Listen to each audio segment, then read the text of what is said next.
안녕하십니까. 남석입니다. 오늘 여러분들과 같이 이 니나노 명리학에 대해서 공부를 계속할까 합니다. 오늘 이 시간에는 지난번 시간에 말씀드렸던 내용대로 햄릿과 돈키호테라는 두 인물을 비교를 하면서 우리 운명이 가지고 있는 희극과 비극적 요소에 대해서 우리 사주와 운명에 대해서 같이 한 번 더 이야기를 나눠보도록 하겠습니다. 먼저 우리가 잘 알고 있는 우리 전 세계에서 가장 많이 읽히고 우리 현재 인류들한테 가장 많은 영향을 미친 소설로서 꼽으라면은 뭐 보통 사람들은 뭐 다양한 소설들을 이야기를 하겠지만은 노벨 협회가 분석한 바에 의하면은 이 100대 소설 중에서 넘버원이 돈키호테입니다. 세르반테가 1606년에 세르반테스가 죽는데 세르반테스가 죽기 1년 전인 1605년에 완성한 소설이 바로 돈키호테입니다.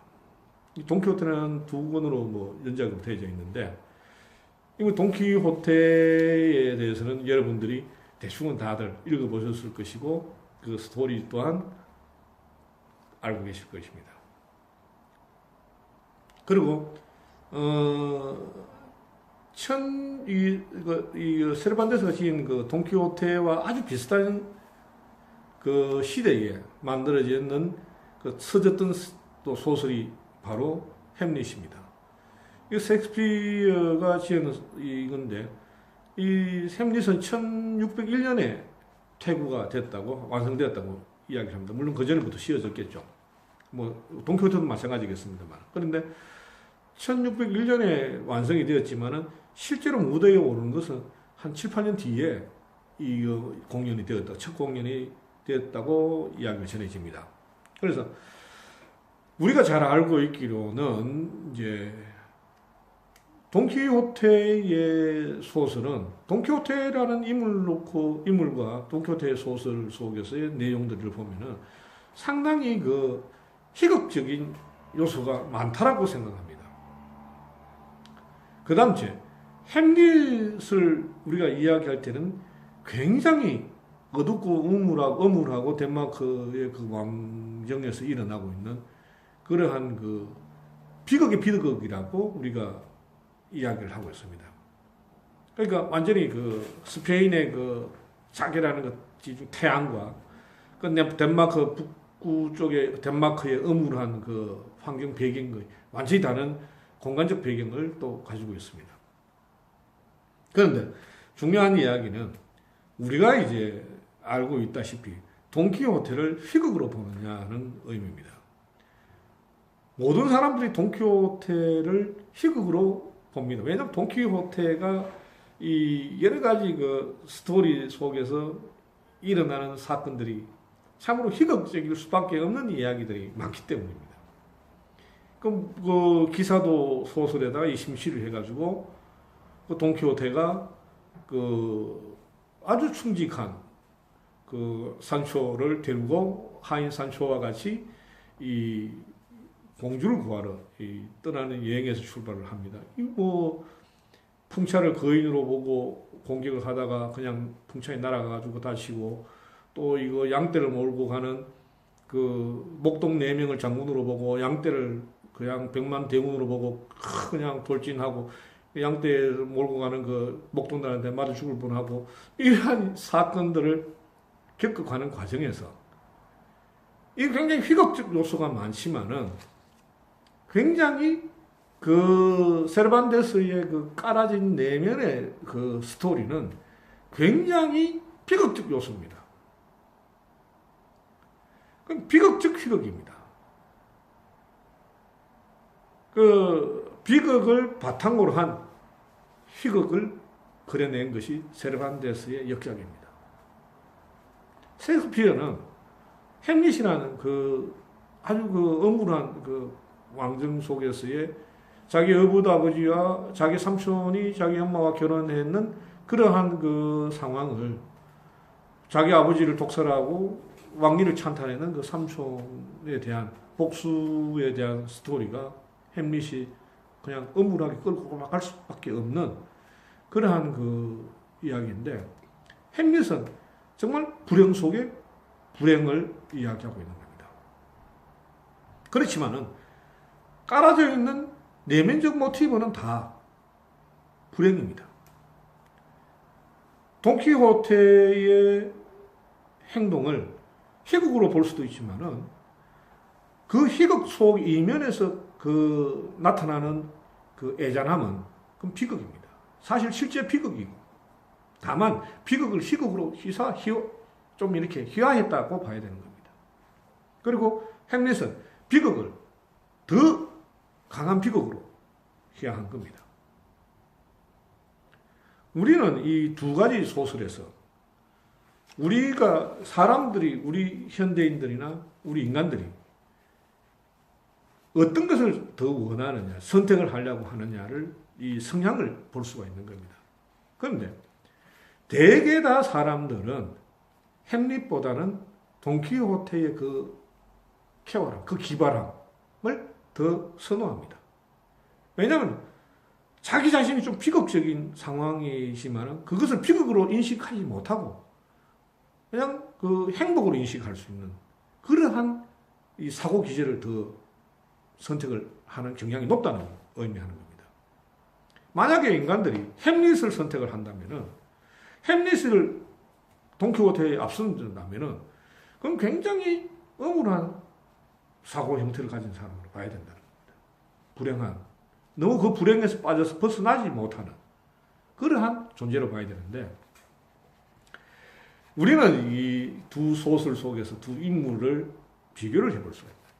우리 이제 명리학을, 니나노 명리학을 하는 사람들이니까, 이제 이 니나노 명리학으로서 이 햄릿과 돈키호테의 일간을 한번 예측해 볼 수가 있는 겁니다. 이 돈키호테 같은 인물의 일간은 예를 들자면은 그 굉장히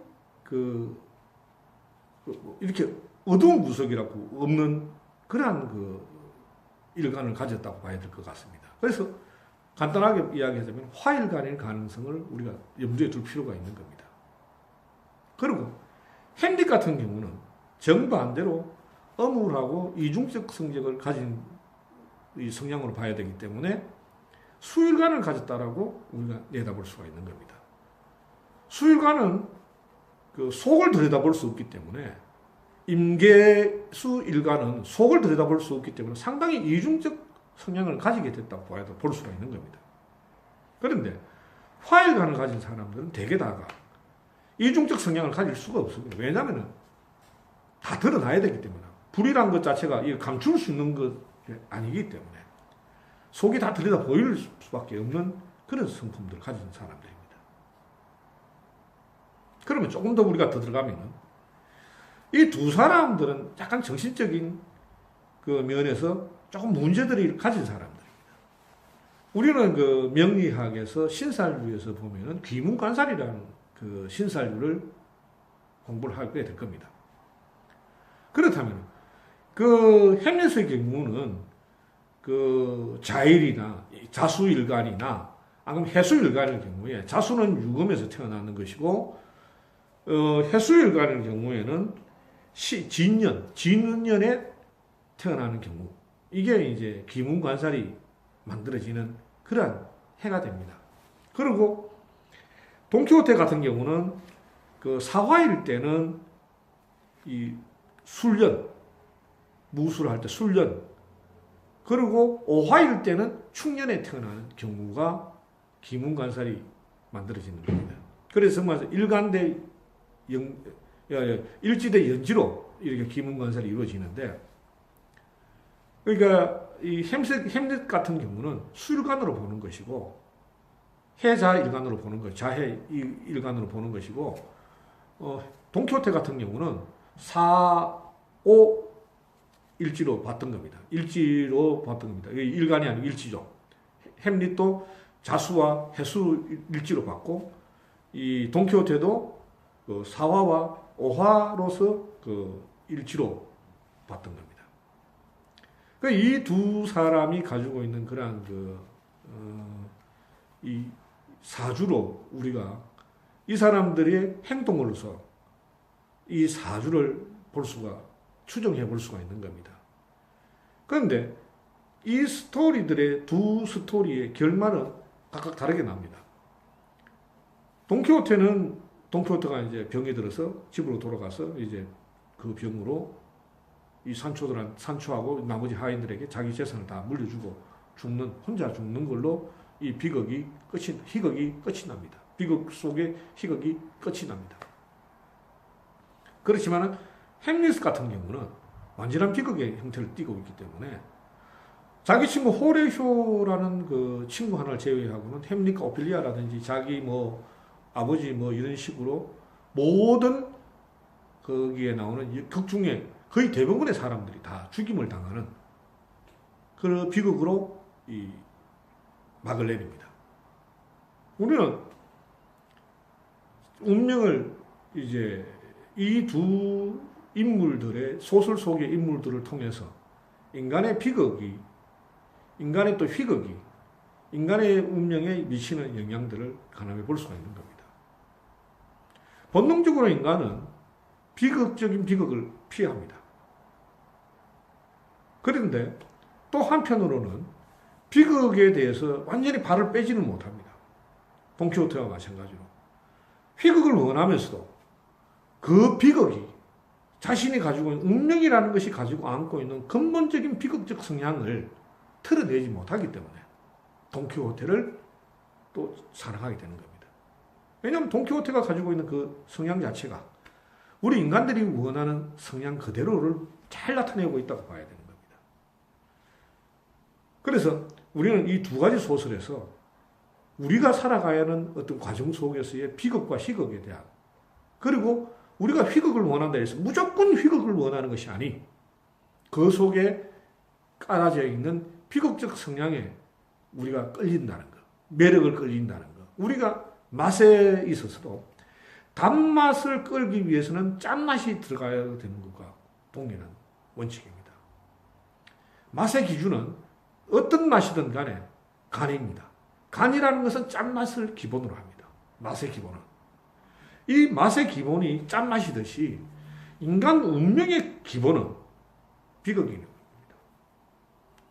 이 비극에서 우리가 단맛이라는 희극적 요소를 첨가하듯이 인간은 돈키호테를 그래서 햄릿보다 더 사랑하게 된다는 겁니다. 우리가 비극적 운명을 가지고 있다 하더라도 설사 아무리 행복한 운명이라 하더라도 비극적 요소는 다 안고 있는 겁니다. 그래서 이러한 비극 속에서 인간의 삶을 살아간다 하더라도 희극적 요소로 지향해 나가고 있다는 겁니다. 그래서 이런 그걸 이야기합니다. 세르반테스는 돈키호테에서 이런 구절을 이야기합니다. 불가능한 것을 꿈꾸며 무적의 적수를 이기고 믿음을 갖고 별에 도달한다. 이러한 이야기를 하는 겁니다. 이게 돈키호테가 살아온 그 삶이고, 약간 정신착란증을 환자 같은, 입원하고 나오는 환자인지 사람인지, 안 그러면 입원하러 가는 사람인지 모를 그러한 상태의 주인공이 등장하는 그러한 좀 아주 희극적 스토리면서도 아주 비극적 이야기의 실상을 담고 있는 그 속에서 인간은 매료되는 겁니다. 우리 삶이 그렇기 때문에 그렇습니다. 그래서 우리 역시도 그러한 비극적 삶을 피하고 싶지만은 어쩔 수 없이 우리가 받아들이면서 가능하면은 기쁨과 행복을 추구해 나가야 되는 목적성을 가지게 됩니다. 그 이유가 바로 우리가 돈키호테에서 우리가 읽어낼 수 있다는 이야기입니다. 여러분, 인간이 운명을 가지고 태어나는데 이 운명이라는 것은 사주팔자에 붙어 있는 겁니다. 결합되어져 있는 겁니다. 사주팔자에 결합되어 있는 것이 사주팔자만이 결합되는 것이 아니고 대운의 흐름을 같이 결합되어 나옵니다. 그 대운의 10년짜리 대운을 우리가 태어나면서부터 시작해 죽는 순간까지 그 대운을 더블로 이렇게 한 움큼 안고 나오는 겁니다. 팔자만, 사주 팔자만 들고 나오는 존재가 아니라는 겁니다. 거기에 붙어 있는 대운의 흐름을 우리가 살아가는 상황이 된 거라는 겁니다. 그게 운명이고 그게 삶이기 때문입니다. 그 삶을 살아가는데 저는 제가 쓴 글에서도 그런 이야기를 했습니다만 인간은 자기 운명에 가장 최적화된 존재로 태어난다는 겁니다.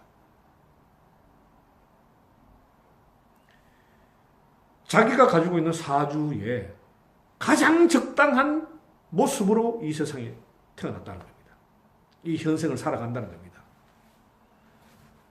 이번 생은 내가 받았는 그 사주에 가장 어울리는, 그 운명에 가장 어울리는 조건을 구비한 채 나왔다는 겁니다. 그래서 이건 저렇게 힘든 걸 어떻게 견딜까 하는 우리가 내다봤을 때, 우리가 봤을 때 남들이 도저히 이해하기 어려운 고달프고 힘들고 어려운 삶을 무난히 잘 극복해내는 사람들이 있는가 하면은 남들이 봤을 때 아니 왜 저런 가볍고 말이죠 아무것도 아닌 일을 왜 저래 못 견디고 저래 빌빌거리느냐 우리 뭐 다른 이야기 하자면 왜 빌빌 사고 다니느냐 찔찔 짜고 다니느냐 이런 경우도 있는 겁니다. 그 모습이 마치 자기 운명을 견디지 못하는 모습으로 보일지는 모르지만은 실제로는 그 모습이 그 운명을 견디고 있는 것이라고 보면 됩니다. 가장 잘 견디고 있는 상태라고 보면 되는 겁니다. 어떤 운명도 태어나는 순간에 있어가지고는 그 운명을 짊어지고 인생을 살아갈 수 있을 만큼의 조건을 충족시킨 상태에서 세상에 내보낸다는 겁니다. 이게 삶의 오묘함입니다. 이게 법칙입니다. 명리라고 했을 때 명의 법칙인데 리자가 다스릴 리자입니다. 이 다스린다는 의미는 이 다스릴 리자고 또 법이라고 하는 그런 그 법칙할 때 그 리자도 되는데 이 다스리는 내 운명을 내가 스스로 다스려 나갈 수 있는 정도의 용량을 키워서 내보내 놨다는 겁니다. 어머니 뱃속에서 우리가 탄생을 했다는 겁니다. 이러한 존재인데 그래서 우리에게 주어져 있는 그 삶의 이 뭐 좋고 나쁘고 행복하고 불행하고 하는 모든 사건들과 이벤트들을 우리가 소화시켜 나갈 수가 있다는 겁니다. 우리가 능히 감당할 수 있다는 겁니다. 만약에 우리가 그 운명에 최적화되지 않은 조건으로 태어났을 때 예를 들면 돈키호테의 상황을 햄릿이 맞았다고 생각하고 햄릿의 상황을 돈키호테가 맞았다고 생각한다면 이 두 성향이 다른 사람의 다른 이 스토리 전혀 다른 상황에서 만약 인생을 살아가기 때문에 완전히 전혀 다른 이야기가 전개될 겁니다. 개판이 되어버릴 겁니다. 누구도 그 내용을 짐작하기 어려울 겁니다. 마찬가지입니다. 인간도 자기한테 주어져 있는 그 운명에 가장 적합한 상태가 여러분의 모습이고 저의 모습입니다. 이것이 우주의 법칙입니다. 생명의 법칙입니다. 최적의 존재로서 자기가 부여받아 있는 운명에 최적의 존재로서 이 세상에 태어난 것이 바로 운명이라는 겁니다. 그래서 우리가 남들이 봤을 때에 아유 저런 우여곡절을 참 장하고 참으로 용하게도 잘 견뎌냈구나. 그런데 그 운명을 견뎌낸 사람의 입장에서는 보면은 뭐 열심히 살다 보니까 이렇게 살았습니다. 이렇게 덤덤하게 이야기를 한다는 겁니다. 보통 사람들은 야 어떻게 참 점수원도 하다 어떻게 저렇게 어려운 상황을 극복했으면서도 저렇게 무덤덤하게 자기 인생의 그러한 고난을 저렇게 무덤덤하게 표현할 수 있느냐 이렇게 생각하고 박수치고 싶은 마음이 생길 겁니다. 그렇지만은 실제 그 사람 입장에서는 남들 사는 만큼 나도 살았다 이런 이야기입니다. 왜? 그 고난과 그 역경을 충분히 소화시킬 수 있는 여러 조건, 신체 조건이든지 마음이라든지 정신적 조건이라든지 이러한 것들이 갖춰진 상태에서 나왔기 때문에 그렇다는 겁니다. 그게 갖춰지지 못했다면 진작에 거들났을 겁니다. 삶 자체가 거들났을 겁니다. 인생을 오래 살지도 못했는 겁니다. 그렇게 운이 때리고 들어오면은 앞으로 뭐 이야기를 다시 더 하겠습니다만은 나쁜 운이라는 것은 대운에서 나쁘면은 대운에서 50% 치고 들어오는데 세운에서 나머지 50%를 때리고 들어오면은 피할 방법이 없습니다. 제가 이런 표현을 자주 쓰는데 고속도로상에서 추돌 사고가 1차 추돌 사고가 났습니다. 거기에서 여러 군데 뼈가 골절된 상태가 다쳤습니다. 1차 다친 겁니다. 그런데 뒤따라오는 그게 대운에서 다친 거라고 생각하면은 1차 추돌이 대운에서 다친 겁니다. 그런데 뒤따라오는 2차 추돌이 발생합니다. 2차 추돌이라는 것은 세운에서 때리고 들어오는 겁니다. 세운에서 때리고 들어오면 한 번 상처를 입은 상태에다가 다시 한 번 더 상처를 또 가는 겁니다. 그렇게 되면은 상처가 중요해집니다. 이건 피할 수가 없게 됩니다. 이렇게 되면 필멸입니다. 정말서 목숨이 거들나는 겁니다. 황천길입니다.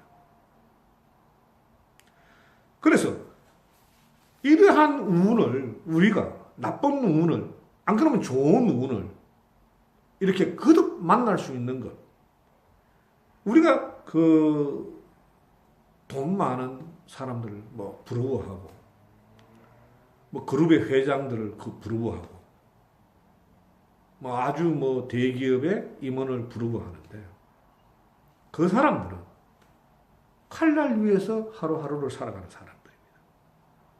여러분들이 그 사람의 삶을 살아라 그러면은 여러분들은 며칠 안 돼서 돈키호테가 되든지 햄릿이 됩니다. 기문관사를 그 사람들은 아무 관계없이 지나갈 수 있지만 여러분들은 그런 상황을 만나버리면 기문관사를 바로 치게 되어버립니다. 그러한 운명을 살 수 있을 조건이 되기 때문에 그 운명을 받은 겁니다. 그 운명을 살 수 없는 조건이라면 절대로 그 운명을 살 조건을 받아내지 못하면 그 운명을 받지를 못합니다. 정말 말하자면 자기가 소화시킬 수 있는 만큼의 운명을 안고 태어난다는 겁니다. 아무리 불행해도 여러분 운명에서 아무리 불행하더라도 여러분들이 잘난 길을 찾아가면 능히 여러분의 불행을 극복해낼 수 있는 운명을 가진 사람이라는 겁니다. 그러한 것들을 여러분들이 잊으시면은 여러분들이 자기 운명에 대해서 제대로 모르고 그 다음째 자기 운명이 예를 들어서 지금 오늘 이렇게 어려운 상황이 이 언제까지 갈지는 모르는 상황이 되어가지고 스스로 포기해버린다거나 스스로 좌절해가지고 그 좌절에서 빠져나오지 못하면은 그거는 정말 참으로 황당하다 싶은데 실제로는 그런 일이 생기지 않는다는 겁니다. 왜? 여러분들은 그 운명에 최적의 존재로서 태어났기 때문에 그렇다는 겁니다. 여러분들이 함부로 자칫사랑하거나 함부로 운명 포기하는 일이 쉽게 일어나지 않는 이유가 그런 것들입니다. 그 이유에서 오는 겁니다. 여러분들은 이 스토리의 끝까지 살아남는 겁니다. 돈키호테가 그랬고 햄릿이 자기 비극 속에서도 끝까지 자기 역할을 다 하고 죽듯이 돈키호테는 마찬가지고 그렇게 하듯이 여러분의 운명도 여러분들이 끝까지 소화해야만이 끝이라는 겁니다.